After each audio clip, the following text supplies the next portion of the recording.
We owe the colloquial use of the word Guy to the man who intended to blow up the Houses of Parliament. So who was this Guy Fawkes? Well, he was one of 13 conspirators who planned to blow up the British Houses of Parliament. As a result, this plot has become known as the Gunpowder Plot. Guy Fawkes was born in New York in 1570 to Edward, a church lawyer and prominent Protestant in the city, and Edith, whose family included secret Catholics. He also had 2 brothers, John and Christopher. Now, being Catholic was dangerous at that time. Many plots and rebellions against Elizabeth I were led by Catholics, which led to severe reprisals. Priests who were caught leading secret services were tortured and executed. Now, it seems the Fawkes family never seemed like they broke the law, until Edward Fawkes died when Guy was just 8 years old. His mother remarried to a Catholic, and Guy was pulled towards his stepfather's religion.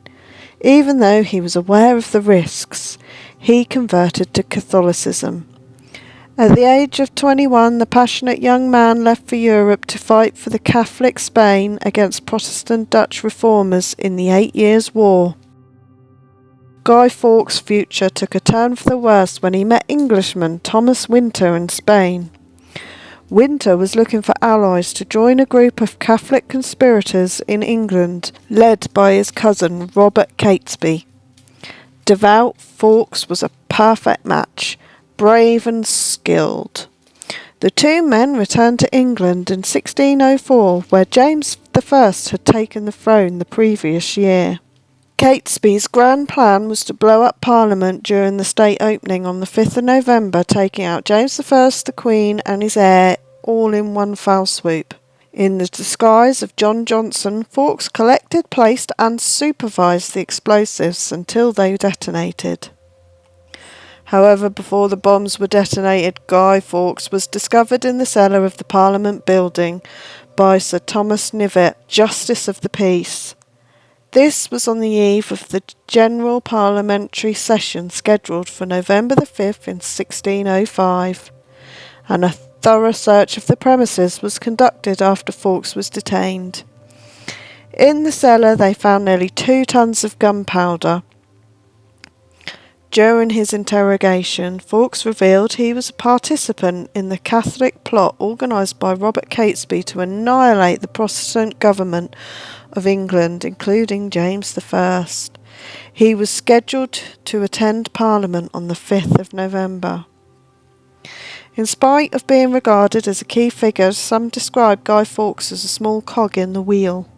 As a result of the Gunpowder Plot, English authorities executed or captured all the conspirators over the next few months, but also arrested, tortured and killed dozens of innocent Catholics.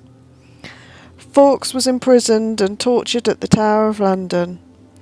No doubt the prisoners at the Tower were quite spooked by the dark and fearsome White Tower prison vaults, where many of them were detained. When the gentler tortures failed, it is highly likely that Fawkes was racked, probably in the White Tower dungeons. Now, the rack was a horrible device designed to inflict excruciating pain as the prisoner's limbs were pulled in opposite directions until the joints were dislocated or separated.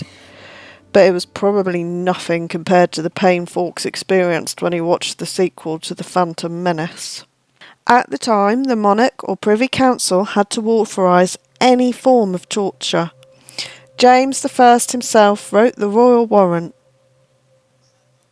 At his trial for high treason, Fawkes pleaded not guilty, but the judge had already handed down a guilty verdict. Fawkes and most of his fellow conspirators were sentenced to suffer a traitor's hideous death at Westminster. Still, watching the sequel to The Phantom Menace was probably worse. Guy Fawkes and the other surviving chief conspirators were sentenced to be hung, drawn and quartered in London after a brief trial. This execution method was pretty gruesome. You got dragged behind a horse to the execution site. hanged almost to the point of death, and then, to top it all off, you got disemboweled and dismembered, while still alive. As a result of the verdict, the gruesome public executions began in London on January the 30th. Fawkes was called to attend his public execution on January the 31st. However, before he was hanged, he jumped off the ladder with the noose around his neck, and his neck broke, killing him instantly. He died without having to endure the torturous execution that still lay ahead. Now, burials weren't often given to those accused of high treason, so don't bother looking for Guy Fawkes' body under a gravestone. There is, however, a marble memorial in the Tower of London erected in the Queen's House or Council Chamber, which lists the name of Fawkes and the other conspirators, as well as the Privy Councillors who interrogated them. So, each year on the 5th of November, Great Britain celebrates Guy Fawkes Day in remembrance of the Gunpowder Plot. Every year, villagers and city dwellers celebrate Guy Fawkes' failure to blow up Parliament and James I by lighting bonfires, fireworks and burning an effigy of him.